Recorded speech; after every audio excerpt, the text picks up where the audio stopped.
কী ভাবছেন এটা একটা কার রেসিং প্রতিযোগিতা? একদমই না। 85 কিলোমিটার পাড়ি দেওয়ার পর দূর থেকে যখন ক্যানোলা ফিল্ডটা দেখতে পাই আমরা, কে কার আগে পৌঁছাবে এটা সেই প্রতিযোগিতা। চলেন দেখি সামনে কী আছে। কেপটাউনের পাহাড়ি আঁকাবাঁকা রাস্তাগুলো বেয়ে যখন আমরা যাচ্ছিলাম তখন সবার মধ্যে একটা অন্যরকম আনন্দ কাজ করছিল এবং অপেক্ষা কাজ করছিল কতক্ষণে আমাদের এই জার্নি শেষ হবে এবং আমরা সেই সুন্দর দৃশ্যটা দেখতে পাবো। আমাদের দীর্ঘ অপেক্ষার পর অবশেষে সেই সুন্দর মুহূর্তটা আমাদের চোখের সামনে ভেসে ওঠে।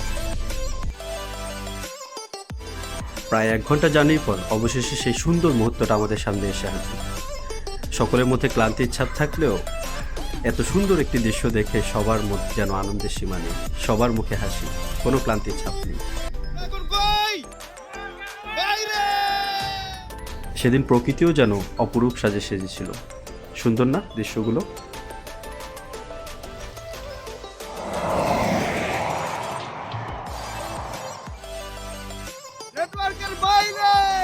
কিছু সময় আমরা ক্যানোলা ফিল্ডের রেসলিং খেলাও দেখলাম। ফাইট চালক বস, ফাইট ফাইট ফাইট ফাইট, মারা মারা মারা। এর ফাঁকে আমরা কিছু গ্রুপ ছবিও তুলে নিলাম।